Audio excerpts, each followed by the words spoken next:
Let's navigate the main events dashboard, and on this dashboard, if we have a look on the top right hand side of our screen, we're going to see some options here available to us. We can make this screen full screen on our computer screen here. We could export this as a screenshot, as an external PDF, or as an Excel spreadsheet. You can also refresh this view. Under each of these containers, if I click into the container search window, I could select the event name and apply that filter. If I click in this container here, I can add in some of the statuses that I wish to display on this container. And if I click into this search field, it's going to show me some other of those email name that I have available to me. If I click onto each container, I have ellipses dots available to me, and if I click on those ellipses dots, I could maximize this settings panel. I could have a look at the settings. I can undo my recent application of those settings, or I could export just this little box outside of the platform. Let's go ahead and click into the settings function. When I do that, on the right hand side, additional filters will appear. Now, not all of these buttons are applicable to this particular container, which is why when you move your cursor over some of them, you'll see that you will not receive a response from that area. If I click into the settings, for example, I can see some details about this container, and if I go down to the very bottom, I could adjust the positioning of that container information.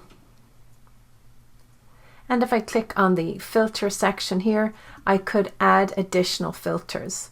Now I can search through my filters, or I can scroll down through this section, and this will be a rather lengthy list of all of the available fields. You will see those custom account level fields available to you, and if you continue to scroll down, you'll see all of those meta fields related to the event and any of those account level questions related to the attendee information form. Go ahead and explore these fields to get used to them.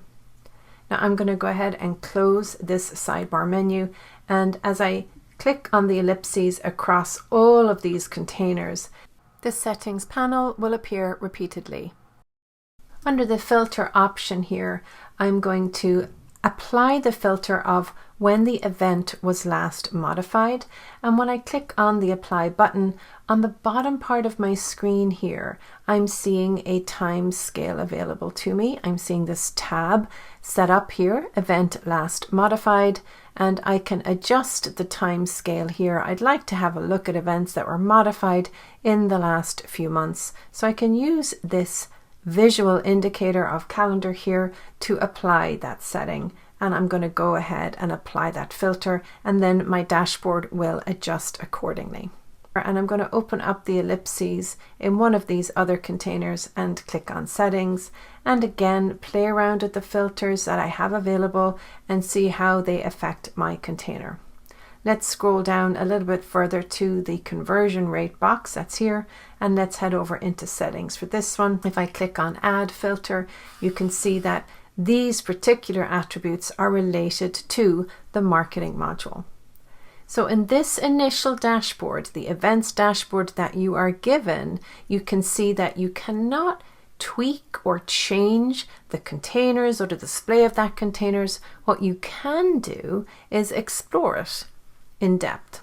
However, if you would like further options, what we can do is copy this dashboard. I'm going to allow this copy to actually take place.